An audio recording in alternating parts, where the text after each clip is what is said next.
Hello and welcome to The Witness. This is episode 27. In today's episode, I'll be hunting for more audio logs and also solving a couple more environment puzzles.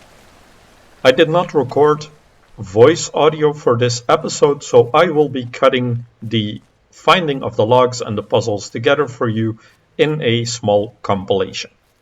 I hope you enjoy.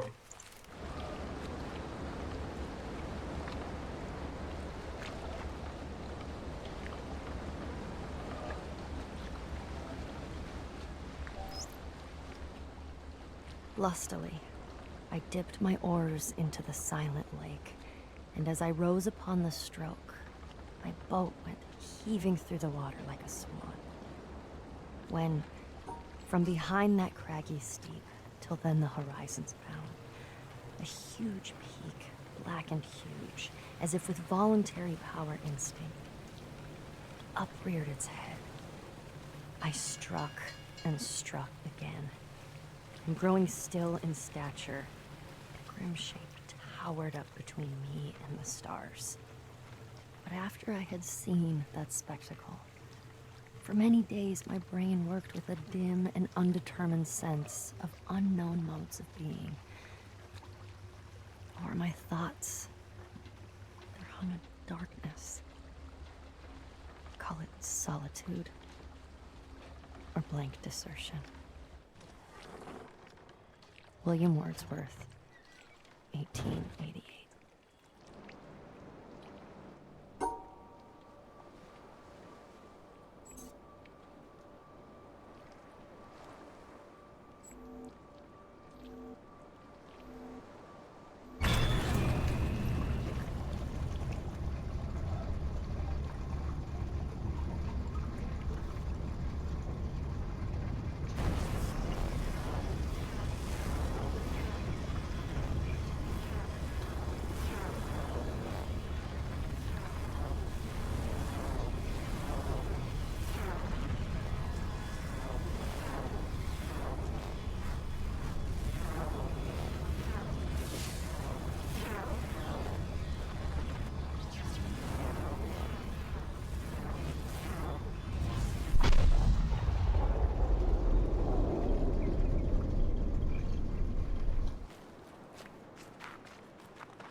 As scientists, we realize that color is merely a question of the wavelengths of ethereal vibrations. But that does not seem to have dispelled the feeling that eyes which reflect light near wavelength 4800 are a subject for rhapsody, whilst those which reflect wavelength 5300 are left unsung. We have not yet reached the who would, for example, praise the beauty of a woman or any other animal. They describe it by rhombs, circles, parallelograms, ellipses, and other geometrical terms. The materialist, who is convinced that all phenomena arise from electrons and quanta and the like, controlled by mathematical formulae, must presumably hold the belief that his wife is a rather elaborate differential equation. but he is probably tactful enough not to obtrude this opinion in domestic life. If this kind of scientific dissection is felt to be inadequate and irrelevant in ordinary personal relationships, it is surely out of place in the most personal relationship of all, that of the human soul to a divine spirit. Arthur Eddington, 1927.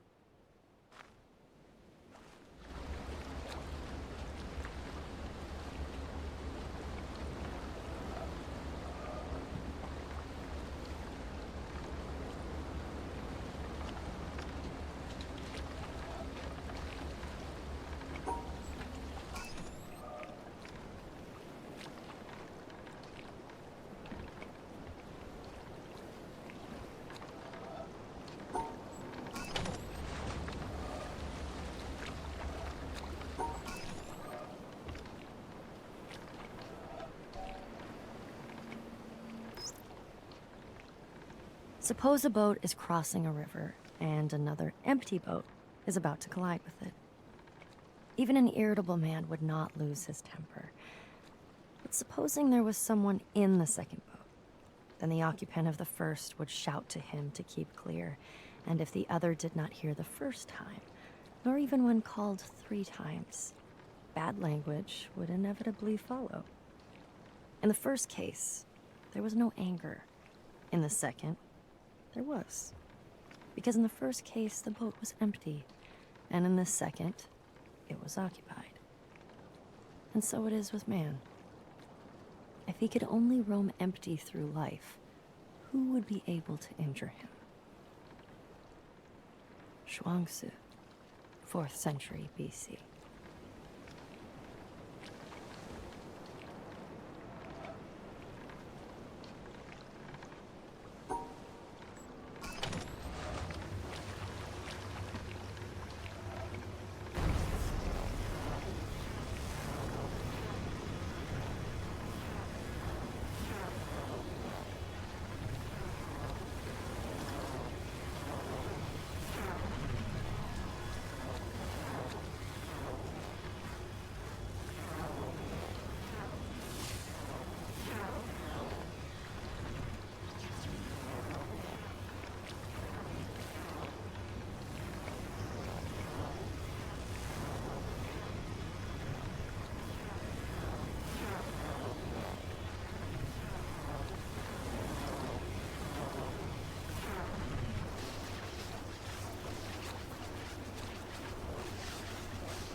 If we were not able or did not desire to look in any new direction, if we did not have a doubt or recognize ignorance, we would not get any new ideas.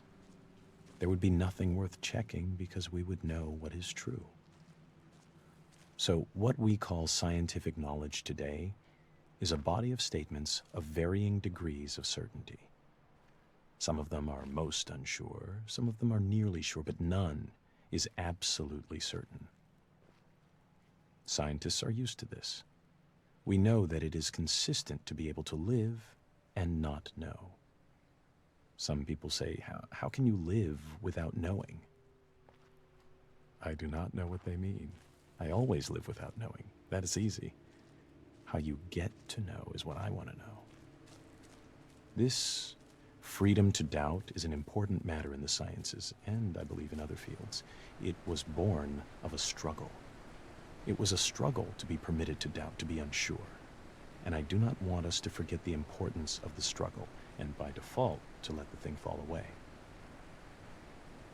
I feel a responsibility as a scientist who knows the great value of a satisfactory philosophy of ignorance, and the progress made possible by such a philosophy. Progress which is the fruit of freedom of thought. I feel a responsibility to proclaim the value of this freedom and to teach that doubt is not to be feared, but that it is to be welcomed as the possibility of a new potential for human beings. If you know that you are not sure, you have a chance to improve the situation. I want to demand this freedom for future generations. Richard Feynman, 1963.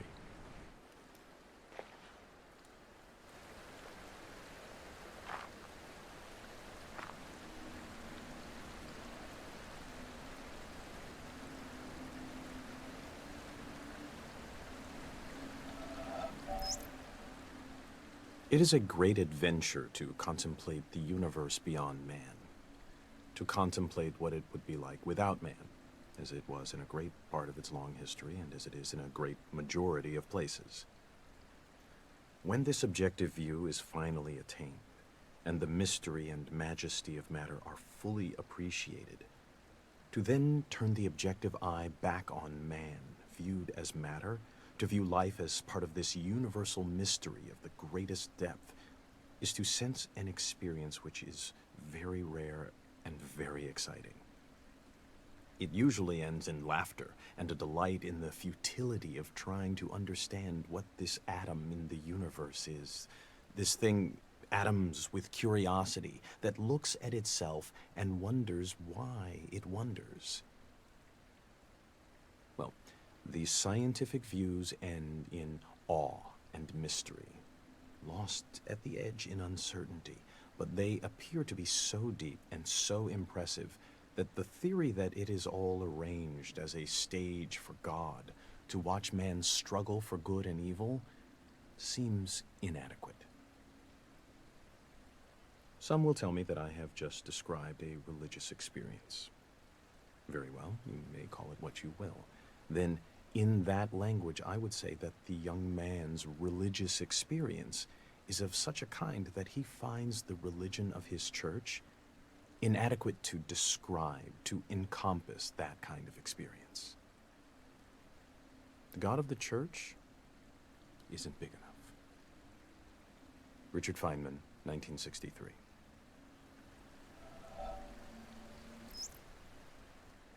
Imagine if all the tumult of the body were to quiet down, along with all our busy thoughts about earth, sea, and air.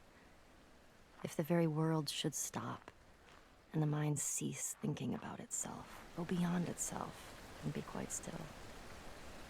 If all the fantasies that appear in dreams and imagination should cease, and there be no speech, no sign. Imagine if all things that are perishable grew still. For if we listen, they are saying, we did not make ourselves. He made us who abides forever. Imagine then that they should say this and fall silent, listening to the very voice of him who made them, and not to that of his creation, so that we should hear not his word through the tongues of men, nor the voice of angels, nor the clouds' thunder, nor any symbol, but his very self, which in these things we love, and go beyond ourselves to attain a flash of that eternal wisdom which abides above all things. And imagine if that moment were to go on and on, leaving behind all other sights and sounds but this one vision, which ravishes and absorbs and fixes the beholder in joy, so that the rest of eternal life were like that moment of illumination which leaves us breathless. Would this not be what is bidden in Scripture? Enter thou into the joy of thy Lord. Augustine of Hippo, circa 400.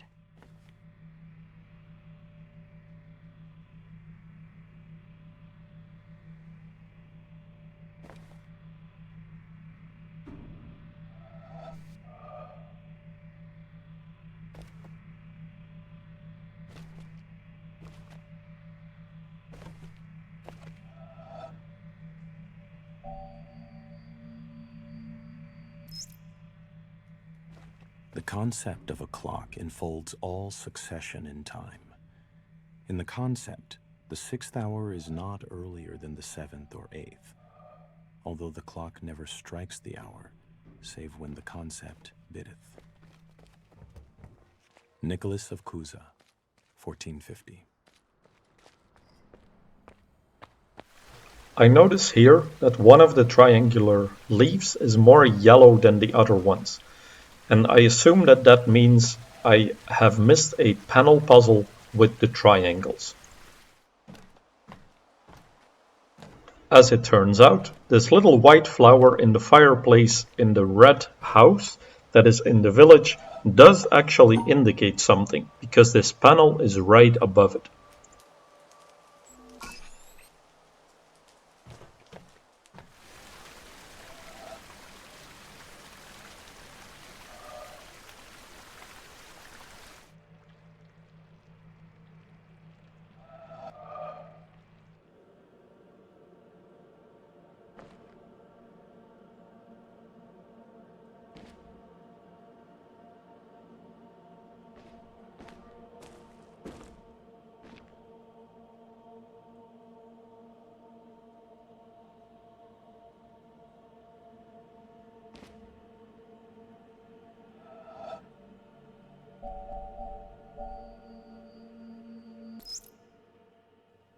There is nothing in existence but veils hung down. Acts of perception attach themselves only to veils, which leave traces in the owner of the eye that perceives them. Bin Arabi, 1231.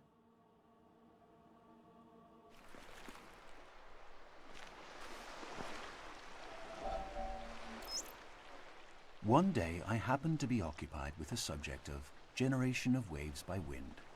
I took down the standard treatise on hydrodynamics, and under that heading I read, if the external forces P prime sub YY, P prime sub XY be given multiples of e to the ikx plus at, where k and a are prescribed, the equations in question determine a and c, and thence, by 9, the value of eta, and so on for 2 pages. At the end, it is made clear that a wind of less than half a mile an hour will leave the surface unruffled.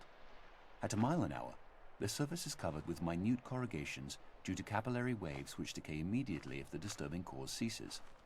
At 2 miles an hour, the gravity waves appear. As the author modestly concludes, our theoretical investigations give considerable insight into the incipient stages of wave formation.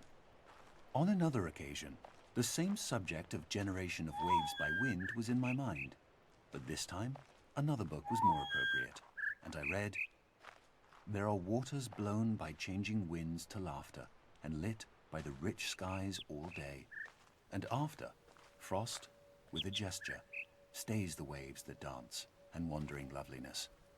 He leaves a white, unbroken glory, a gathered radiance, a width, a shining peace under the night."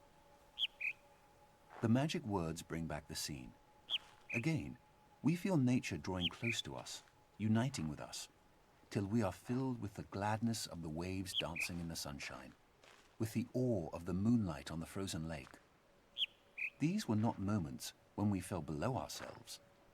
We did not look back on them and say, "It was disgraceful for a man with 6 sober senses and a scientific understanding to let himself be deluded in that way. I will take Lamb's hydrodynamics with me next time." It is good that there should be such moments for us. Life would be stunted and narrow if we could feel no significance in the world around us beyond that which can be weighed and measured with the tools of the physicist or described by the metrical symbols of the mathematician. Of course, it was an illusion. We can easily expose the rather clumsy trick that was played on us. Ethereal vibrations of various wavelengths, reflected at different angles from the disturbed interface between air and water, reached our eyes, and by photoelectric action caused appropriate stimuli to travel along the optic nerves to a brain center. Here, the mind set to work to weave an impression out of the stimuli. The incoming material was somewhat meager, but the mind is a great storehouse of associations that could be used to clothe the skeleton. Having woven an impression, the mind surveyed all that it had made and decided that it was very good. The critical faculty was lulled. We ceased to analyze and were conscious only of the impression as a whole, the warmth of the air, the scent of the grass, the gentle stir of the breeze, combined with the visual scene in one transcendent impression around us and within us. Associations emerging from their storehouse grew bolder. Perhaps we recalled the phrase, rippling laughter. Waves, ripples, laughter, gladness. The ideas jostled one another. Quite illogically, we were glad. Though what there can possibly be to be glad about in a set of ethereal vibrations no sensible person can explain. A mood of quiet joy suffused the whole impression. The gladness in ourselves was in nature, in the waves, everywhere. That's how it was. It was an illusion. Then why toy with it longer? These airy fancies which the mind, when we do not keep it severely in order, projects into the external world should be of no concern to the earnest seeker after truth. Get back to the solid substance of things, to the material of the water moving under the pressure of the wind and the force of gravitation, in obedience to the laws of hydrodynamics. But the solid substance of things is another illusion. It too is a fancy projected by the mind into the external world. We have chased the solid substance from the continuous liquid to the atom, from the atom to the electron, and there we have lost it. But at least it will be said, we have reached something real at the end of the chase, the protons and electrons. Or, if the new quantum theory condemns these images as too concrete and leaves us with no coherent images at all, at least we have symbolic coordinates and momenta and Hamiltonian functions, devoting themselves with single-minded purpose to ensuring that QP minus PQ shall be equal to IH over 2 pi. I have tried to show that by following this course we reach a cyclic scheme which, from its very nature, can only be a partial expression of our environment. It is not reality, but the skeleton of reality. Actuality has been lost in the exigencies of the chase. Having first rejected the mind as a worker of illusion, we have in the end to return to the mind and say, here are worlds well and truly built on a basis more secure than your fanciful illusions. But there is nothing to make any one of them an actual world. Please choose one and weave your fanciful images into it. That alone can make it actual. We have torn away the mental fancies to get at the reality beneath, only to find that the reality of that which is beneath is bound up with its potentiality of awakening these fancies. It is because the mind, the weaver of illusion, is also the only guarantor of reality, that reality is always to be sought at the base of illusion. Illusion is to reality as the smoke to the fire. I will not urge that hoary untruth, there is no smoke without fire, but it is reasonable to inquire whether, in the mystical illusions of man, there is not a reflection of an underlying reality. Arthur Eddington, 1927. We join spokes together in a wheel, but it is the center hole that makes the wagon move. We shape clay into a pot, but it is the emptiness inside that holds whatever we want. We hammer wood for a house, but it is the inner space that makes it livable. We work with being, but non-being is what we use. Lao Tzu, 6th century BC.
Up there, you go around every hour and a half, time after time after time.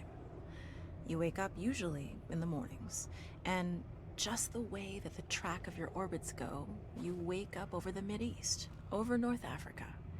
As you eat breakfast, you look out the window as you're going past, and there's the Mediterranean area, and Greece, and Rome, and North Africa, and the Sinai, the whole area.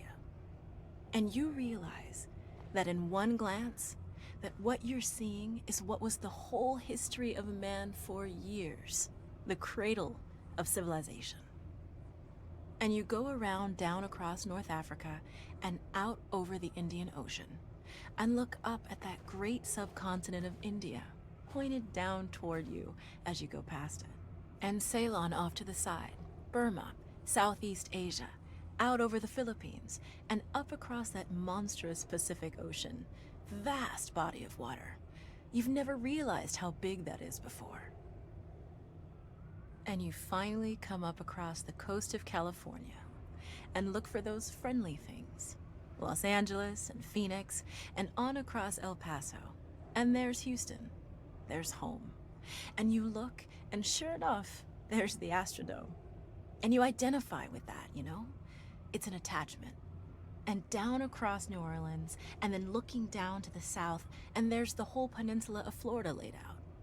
And all the hundreds of hours you spent flying across that route, down in the atmosphere, all that is friendly again.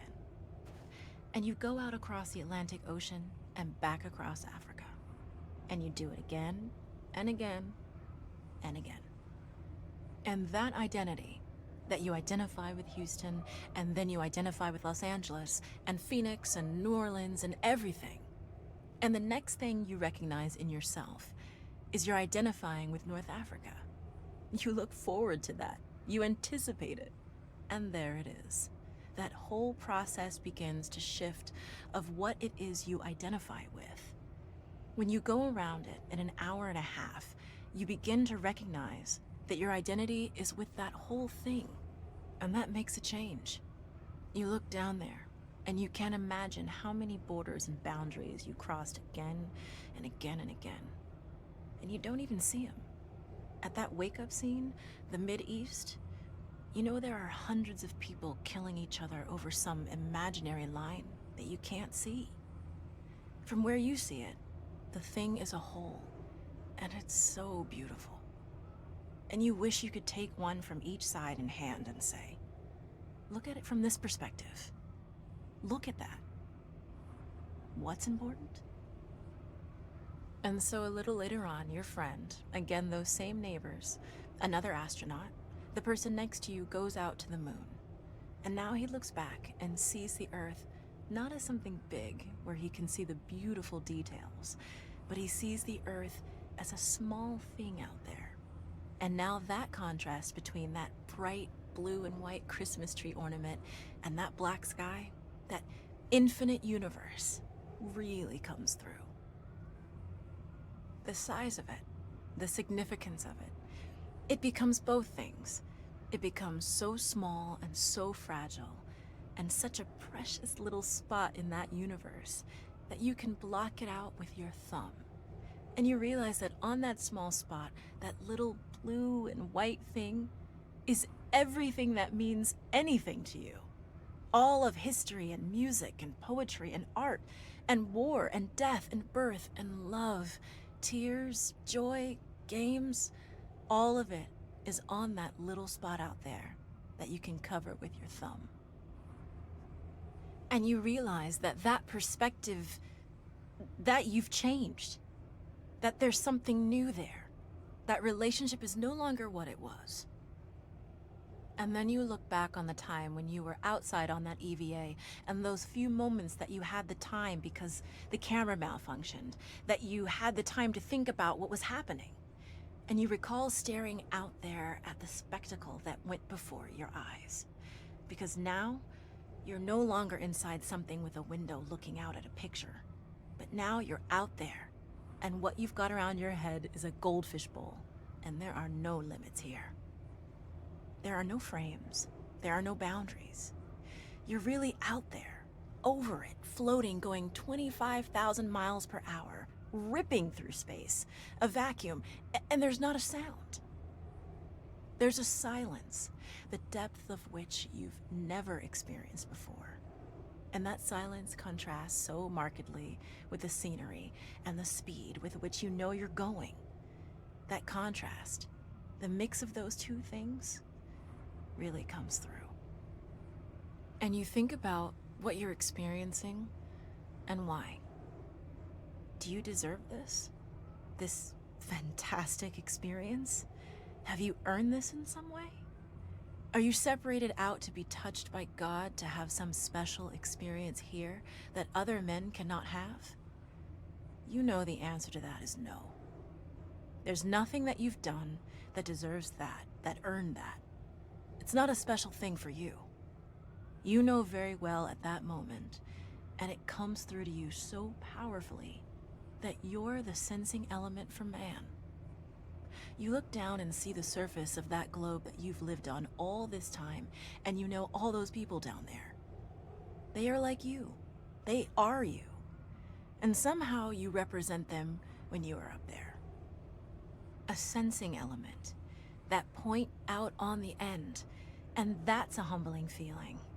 It's a feeling that says you have a responsibility. It's not for yourself. The eye that doesn't see does not do justice to the body. That's why it's there. That's why you're out there. And somehow you recognize that you're a piece of this total life. You're out on that forefront and you have to bring that back somehow. And that becomes a rather special responsibility. It tells you something about your relationship with this thing we call life. And when you come back, there's a difference in that world now.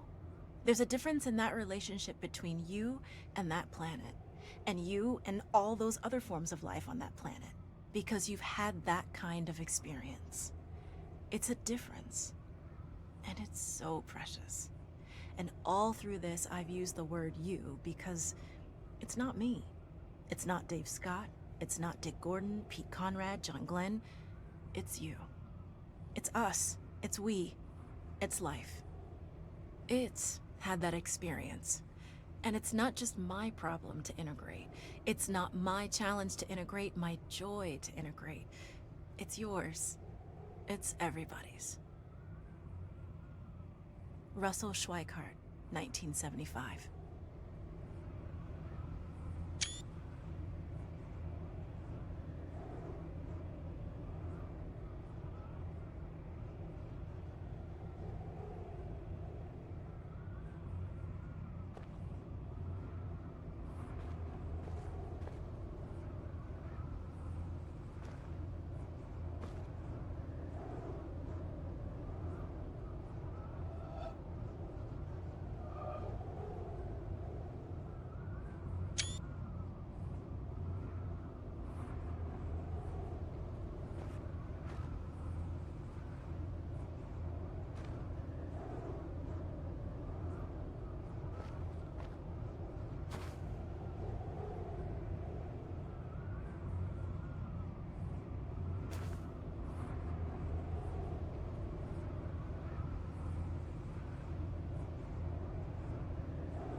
Hey there, me in editing. In case you had gone the whole game without finding the secret environment puzzles, this would have been the first time that you got a clear hint that those are there. You see the panel, and differently from other panels, it doesn't really give you clear blinking starts and ends. And then you click the river, perhaps, if you notice that it has the same shape. And that's when you could discover for the first time that those environment puzzles are there and have your mind blown.